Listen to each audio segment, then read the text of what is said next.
Olá, eu sou Natália. Eu vou moderar aqui uma discussão de um caso com a doutora Ana Lúcia Ramos e com o doutor Diego Barbosa, um caso clínico desafiador. O caso é de um paciente de 76 anos, masculino, casado, branco, natural do Rio de Janeiro. É um paciente com síndrome metabólica de longa data e uma cirrose hepática Child-Pugh por doença hepática esteatótica associada à disfunção metabólica, por MESLD. Em exames de imagem de acompanhamento, foi identificado um nódulo hepático sugestivo de CHC, de carcinoma hepatocelular. De comorbidade prévia, esse paciente é hipertenso, diabético em uso de insulina, tem uma obesidade grau 1, é coronariopata, já com angioplastia prévia, e é tabagista ativo, com alta carga tabágica e um DPOC grave. E por esse DPOC grave, esse paciente tinha um alto risco cirúrgico, que inclusive contraindicou qualquer possibilidade de abordagem cirúrgica, inclusive de transplante hepático. Ao exame físico, ele tinha alguns sinais de hepatopatia crônica, tinha ginecomastia, tinha uma saturação mais baixa em ar ambiente pelo DPOC, 88%, e no exame físico de abdômen não tinha nenhum sinal clínico de hipertensão portal, não tinha CIT, não tinha esplenomegalia, não tinha circulação colateral. Laboratorialmente, o que chama atenção, esse paciente tem um hemograma normal, tem plaqueta acima de 150 mil, tem enzimas hepáticas normais, bilirrubina, INR e albumina normais, alfa-feto de 34,7, uma endoscopia que não tinha sinais de hipertensão portal. Era, portanto, um paciente idoso, DPOC grave, com uma cirrose Child-Pugh, um ALB score de 2, um MEL de sódio de 13 e um performance status de 0. Ele era bem ativo no seu dia a dia.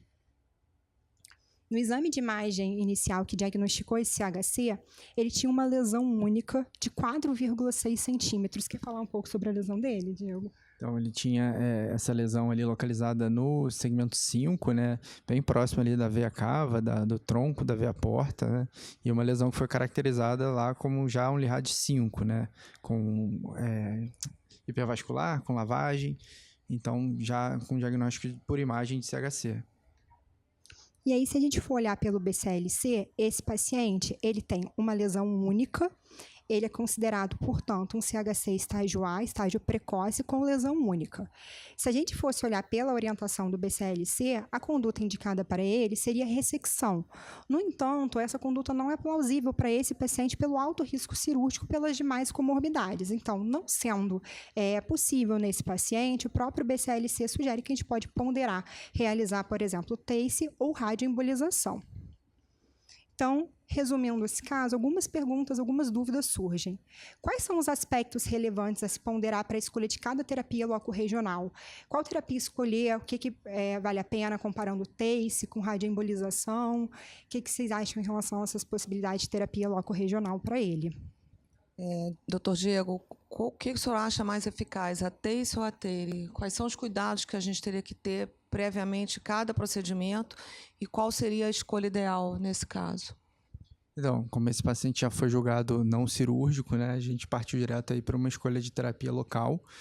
Pelo tamanho da lesão, mais de 4 centímetros, a gente excluiu esse paciente da possibilidade de ablação e aí ficou entre TACE ou TARI, né? A gente pensou aí entre possibilidades da TARI fazer um único procedimento, né, e em frente à TACE, que talvez a gente tivesse que revisitar esse caso pelo tamanho da lesão, pela localização, uma área com uma vascularização mais complexa tecnicamente.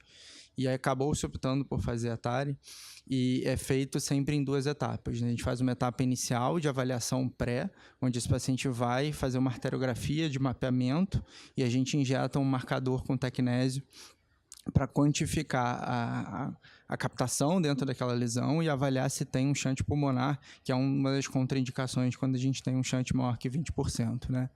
E na segunda etapa, depois do cálculo da dose, a gente vai fazer a injeção de fato das microesferas radioativas. Então ali tem as imagens do procedimento, né, aquelas de lá de cima ali que mostram quando a gente fez o cateterismo do vaso nutridor, era uma lesão que era nutrida por uma única artéria, o que é sempre muito bom para a gente. E aí tem a confirmação ali no Conibin CT, que é uma técnica de aquisição tomográfica que a gente consegue fazer dentro da sala de hemodinâmica, então a gente confirma que a gente está exatamente dentro da lesão. E a gente injeta o macroagregado de albumina com o tecnésio e esse paciente vai para a medicina nuclear para fazer o estudo. Acho que tem as imagens ali na sequência que mostram ali a captação só na lesão, né? A gente praticamente não tem captação no fígado sadio, só no nódulo. E eu acho que tem isso. E aí mostrando que não tem chance pulmonar, né? Quer dizer, a quantificação ali muito baixa, 2%. Então, esse paciente estava totalmente fit aí para ir para o procedimento. A proximidade da veia cava contraindica a TARI ou a TACE? Não, Nenhum problema. não. Mas, tirando, claro, a localização também de difícil acesso e o tamanho da lesão, contraindicaria alguma outra terapia loco-regional que não fosse? A única coisa ali que eu acho que seria ruim seria a ablação. Pela localização, ver a porta, cava, tudo muito próximo. E acho que ali talvez a margem ficasse comprometida. E pelo tamanho também, talvez, Pelo né? tamanho também. Diego, quando tem trombose de porta não tumoral, isso pesa na escolha da decisão da terapia loco-regional? Existe mais segurança, evidência com alguma comparada a outra? A gente tem mais segurança hoje em fazer radioembolização nesses pacientes com trombose tumoral, né? A gente sabe que com TACE não é uma contraindicação formal, a gente consegue em alguns cenários sim oferecer TACE, mas a radioembolização a gente tem mais segurança porque a gente traz menos isquemia, né? A radioembolização não é, apesar de chamar embolização, ela não é embólica. A gente usa partículas que são muito pequenas, então não tem poder embolizante de fato. Em relação ao tamanho da lesão? Em relação ao limite para TACE, para TARI? A gente tem no guideline até do BCLC 8 centímetros como limite para TARI, né? Para TACE a gente nunca teve, acho que muito um valor de cutoff assim, mas a gente sempre tentou, acho que evitarem lesões muito grandes porque tem muito mais síndrome pós-embolização. E existe qual o controle da TARI? Você faz um controle quanto tempo depois e como seria esse controle na prática? Então, a gente faz controle por ressonância, 3 meses geralmente após, e agora a gente tem um LIRADS para radioembolização. Então, tem um segmento lá do LIRADS agora que é só de avaliação pós-radioembolização. E como é que evoluiu esse paciente? Esse paciente manteve preservada sua função hepática, seguiu como sendo um Child A, agora um Child A6, pontuava sua albumina de 3,1, mas ele progrediu a neoplasia. Então, houve um surgimento de uma outra lesão, um LIRAD 5 de 1,7 centímetros na borda lateral do segmento 6, e houve também progressão na área tratada pela TARI. Essa imagem aqui, na verdade, nesse primeiro momento, tinha tido progressão só com uma outra lesão. Ainda não tinha progredido na área tratada, tinha surgido uma outra lesão. Diante desse caso inicial, como proceder? Como é que a gente pode tratar essa outra lesão? A TARI, ela contraindica fazer alguma outra terapia? A gente pode associar com outras terapias loco-regionais? A gente pode associar com terapia sistêmica? E você pode repetir a TARI? A gente pode repetir a TARI, tá? Isso é uma pergunta super comum. Se a gente pode repetir, se não tem problema nenhum. Mas, assim, como esse paciente começou a ter outros nódulos, a gente começou a olhar como uma doença que estava em atividade. E aí foi a proposta de associar a terapia sistêmica, né? Já tem alguns trabalhos com essa associação com um desfecho muito benéfico nos pacientes que têm essa sinergia da radioembolização com a imunoterapia. Então, esse paciente, acho que 3 ou 4 meses depois da radioembolização, ele iniciou com a imunoterapia. E depois a gente acabou ofertando aí mais 2 procedimentos, que foi a ablação daquela lesão do segmento 6. Qual era o tamanho, Diego? Só Acho pra que era, gente... tinha 1,7. 1,7. Que estaria dentro do critério, Estaria né? dentro do critério e até os 3 centímetros. Era uma localização super favorável, periférica.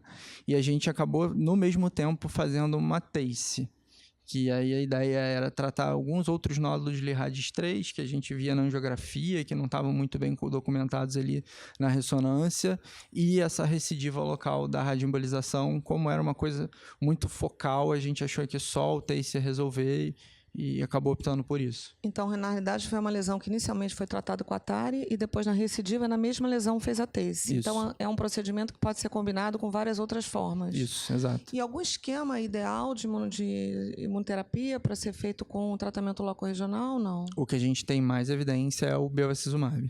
Né? Tem o pembrolizumab também, mas eu acho que o bevacizumab, em associação à radioembolização, é o que mais tem evidência. Existe uma ideia também de que a própria TARI aumentaria a exposição de alguns antígenos que tenderia, pelo racional, aumentar a resposta à imunoterapia, né? Assim, existe um potencial imunogênico da radioembolização, assim como a gente tem com a crioablação, né?